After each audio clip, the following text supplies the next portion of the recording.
a rare fellow who is successful consulting with hospitals and medical schools in the area of ethics. And he has a lot of ideas about how we could teach ethics better to healthcare professionals and social workers and such things. And what he's come here to do is to demonstrate how we could do that. We, in our department in the College of Penn, to bring a post-baccalaureate certificate in bioethics to fruition by next year. By next fall would be ideal, but who knows how these things go. So he's here to instruct us in how to train our teachers to instruct our students once we get the post-baccalaureate certificate online. So I'm really interested in this because Dr. Gillette has a PhD from Brown University in philosophy, and he has made a successful business in Virginia. So I will be taking furious notes about how he does everything so that I might become successful myself. In any case, thank you for being here, Dr. Gillette, and we hear you gladly.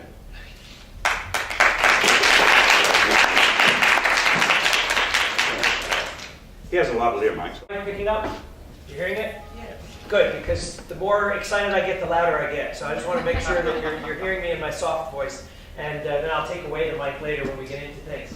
It is a pleasure to be here today. Nice to see you all. And let me just tell you a little bit more about what I want to accomplish today, because I'm going to do some things that I do quite often in terms of demonstrating the process of practical decision-making and ethics, but really the goals for today are a little bit different than just sort of stirring up the pot and getting people to argue with one another. Although I will tell you right up front that if you're not comfortable arguing, you won't be comfortable in clinical ethics. The only way, and now you can tell that my training is in philosophy, but the only way that we can actually make progress in ethics is by arguing with one another. Really trying on different points of view, challenging different points of view, and verifying the assumptions that we make as we move toward a resolution of those issues. If you ask my wife what it means for me to be a professional philosopher, she will undoubtedly tell you that I am a professional arguer. And I have the best job in the world because I get paid to disagree with whatever you say. And after I prove you're wrong, by the way, and that's a challenge because you'll all be arguing back, my job then becomes proving that, in fact, you were right to begin with and should not have changed your mind. So argument is going to be an important part of what we do today, but it is not just freewheeling argument for argument's sake. It actually has a structure. And what we really want to spend time thinking about today, and we're going to use some cases as a backdrop for this more conceptual process, is we're really going to ask ourselves what the structure of moral argument looks like, whether or not there's a reliable way that we can teach a method or the impact of that would be on the healthcare delivery community. Those really are the goals for today, and I just put them out in one slide here. If we ask why we're here, I mean, the first reason that we're here is to determine how ethical argument actually works. And I want to tell you right now, there are a lot of professionals in the room who probably know some of this. Some of you students may know it as well. But there actually is method to an argument. It is not a free-for-all. It is not just whatever floats your boat, different strokes for different folks. There is a way to demonstrate that conclusions follow from premises, and if we can do that in a reliable way, then we will have increased our confidence that the answers we come up with. Try to demonstrate to you today, and I'll do it with what I think is a controversial case, is that ethics answers in many clinical ethics issues can be as clearly true as the proposition 2 + 2 = 4. That if you believe in 2, if you understand the concept of 2, and you understand the concept of plus, and we'll throw another 2 in there, which you already accept because you had the first 2, you see that 2 + 2 = 5 is just wrong at any moment in history in any language. We can argue about the language, right? Do we use the English word for 2 or the French word for 2 or whatever other word might, catch your fancy? But the concept of 2, the concept of plus, actually those two concepts alone will render you the concept of 4, and then 6, and then 8, etc., etc. And that is true. It is logically true, it is undeniable, and it can be demonstrated. Now the neat thing would be whether or not we can actually demonstrate that ethical arguments have a structure that is similar to that. And I will tell you, the only bias I bring to the table is that ethics, doing ethics, and I like to think of ethics as a verb rather than a noun, that doing ethics, the process that it is like psychoanalysis. It's interesting for me to know why you feel the way you do, but frankly, it doesn't matter, because there will be truth propositions that we can either demonstrate as being correct or incorrect. So we need to talk about how does ethical argument actually work. A process that we can use to bring us consistently to answers about ethical questions, and whether or not that process can be taught. If you're a freshman in college, you probably doubt the first argument that I made, the first proposition that I present to you, which is that there is a truth value to an ethical statement. Subjectivity reigns heavy in the young mind. We can easily disabuse you of that notion. I used to be a college professor, by the way, and first day intro to ethics, there was invariably someone who would say, "Oh man, who are you to tell me what's right or wrong?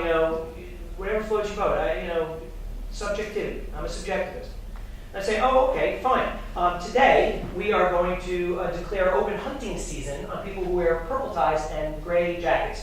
Mine's blue, so I'm safe. All right. So immediately the student would say, "Whoa, you can't do that." What do you mean I can't do that? You just told me there were no rules. You told me I could do whatever I wanted. Well, no, but you can't do something that hurts me. Oh, so there is a rule. Very quickly, subjectivity goes down the drain, right? But those of you who are professionals already working out in the field probably make a mistake that is equally as dangerous, but on the opposite side, because you've probably grown very, very reliant on an intuitive approach to ethics. You've seen a lot of cases and you sort of feel like you know what's right, and someone asks you for advice about a case and you give an answer. Now you might be right, but then again, if we don't know why you're right, you might as well be wrong. In fact, you can be more dangerous when you're right and you don't know why you're right than you will be if you're wrong and we can have a productive conversation about the matter. So the why is much more important than the what. We can make a mistake in any particular case, and if we have a reliable process for verifying our judgment, we will be able to discover our own mistakes and fix them. But if we're just running on our gut because 20 years practicing medicine has told me that this is what I do, then we have no teachable process. We have no reliable method for testing the veracity of any particular position, and someday your gut will let you down, and it will let you down big. So we need to wonder what the process is that could be taught so that people can actually have a logical approach to solving clinical ethics problems. And then finally, we'll be asking, or I'm going to leave this one as an open question. I'm not really going to answer it for you today, but how will this improve the quality of healthcare? I can give you some quick little answers. First of all, clinical ethics is part of the standard of care. It is. It has been now for a number of years. The field is actually relatively young. We didn't really get ethics committees going until sometime in the 80s. Really, clinical ethics dates back to Karen Ann Quinlan, if you want to talk about a practical field. Obviously, there were philosophical writings about it earlier than that. But when you talk about the country as a whole, grappling with ethical issues as they present the delivery of healthcare, it's a early to mid-1970s phenomenon. The money was running out. The technology was outpacing our standard attitudes about how we want to live our lives. And the biggest thing of all, which we thank Ralph Nader for probably in the 50s, but certainly the 1960s, consumerism, a wave of respect for individual autonomy, moved over and migrated from general life to medical life. It's my life anyway. I'm the patient. I decide. Old paternalistic medicine died hard. In fact, it's not dead in all places yet, but it dies a hard death when patients begin to assert their autonomy. The value of personal autonomy was a sea change in the way we think about ethics in this country, at least with regard to the delivery of healthcare. So you take reducing funds, expanding technology, and individual autonomy, and you've got a recipe for a brand new field to come into existence, and that's what happened in the 1970s. And voila, now I can be gainfully employed as a philosopher and not be in the university environment. So there's no question this is part of the standard of care. There is no question you have answers to difficult ethical questions. There's no question that quality control becomes part of what healthcare is expected to deliver, which means that we need to be able to explicate the QI basis for the decisions that we make. It's not just enough that I individually feel good about it. I need to be able to defend my decisions when challenged by others. Those things can only be done well if the first two questions are answered appropriately. There is a method that we can use, and we can teach it to people, and we can apply it reliably and consistently. And so that's what we're really here to talk about. And I will tell you, because Joe didn't quite give you the full background here, I am a philosopher by training. My PhD is in philosophy. When I was getting out of grad school, actually That's not true. I was specializing in clinical ethics in grad school. When I was getting out of undergrad, going to grad school, I didn't know if I wanted to really study classical philosophy. I also had a Greek major along with my philosophy major, so I was really into a lot of the ancient stuff, or if I wanted to do clinical ethics. And my wife said, Michael, Aristotle's dead. And clinical ethics is just getting started. So where do you want to run? And it also turns out that the classicist I would work with was on sabbatical leave my first year, so I hooked up with an ethicist and never looked back. I've been doing clinical ethics now for 23 years. That is being paid as an ethicist to support ethics programs in a variety of different healthcare settings. I've been doing it full time. I gave up my teaching position to go into this work full time 16 years ago. So it's been a long time that I've been running ethics programs, doing ethics seminars, consulting on ethics cases in community hospitals, in long-term care communities. I have my single largest contracts with the Commonwealth of Virginia to support the Department of Behavioral Health and Developmental Services, which means I am the ethicist for all of the mental health institutes, the training centers, and all the community services boards, that is the community-based providers for mental health, intellectual disability, substance abuse, and prevention services in the community. I even have contracts with physical therapy and hospice providers, so I do a lot of this kind of work in a lot of different platforms. And I'm going to share with you some things that I think are common across all those platforms today. So that's just sort of my quick introduction, and I want to get to the argument as quickly as I can because that's the fun part. Does anyone have just any general questions they want to ask, especially the students? Is there anything about ethics you always want to know but we're afraid to ask? I always ask that first, it's a dangerous question. Yeah? Hi, so did you study any part of medicine in your training for clinical ethics? Excellent question. Did I study any part of medicine in my training for clinical ethics? And the answer is that during my graduate work, no, which is one of the things that you're going to fix. Okay? Because if you're going to be offering good clinical ethics training, then there is no question that you need to be able to understand what's going on in a healthcare setting. Now, one of the first jobs I had, in fact, I came to Virginia because I had teaching offers in different parts of the country, could just go off and be in a philosophy department. I had clinical offers in other parts of the country, go off and work in a think tank or work with a medical ethics group. But I didn't know at the time if I wanted to be strictly clinical or strictly academic. I was still sort of finding myself. And Lynchburg, Virginia gave me a wonderful offer. I could teach at what was then Randolph-Macon Women's College, which is now Randolph College. They've gone co-ed.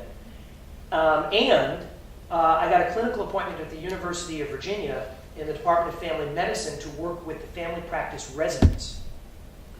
I often think of my first 3 years out working with the family practice residents as my own residency. Because that was the time when I had to learn everything. I was at the residency constantly. I was rounding with the physicians and really getting a sense as to how medicine works. Because I got to tell you, you don't learn that in bioethics class. You read these articles that have these nice sort of rarefied problems, and what you don't really understand is what happens in the real world. If you guys here are going to create a meaningful certificate program or master's program in clinical ethics, one of the things that you're going to have to do is make sure that everybody has a grounding in basic medical terminology, that they spend some time in a hospital and actually see how the parts work, so that what you're turning out are people who have an appreciation beyond just the theory. So it took me a few years postgraduate, if you will. I was getting paid for it, so it was great. But it took me a good few years rounding with the family practice residents, which was the best place for me to be, because I got exposure to all different areas of medicine before I really understood what was going on. I will tell you this. If you don't talk like a doctor, doctors aren't going to listen to you. So if you don't understand the vocabulary, right, if you can't zero in on what the clinical issue is, then you're dead in the water.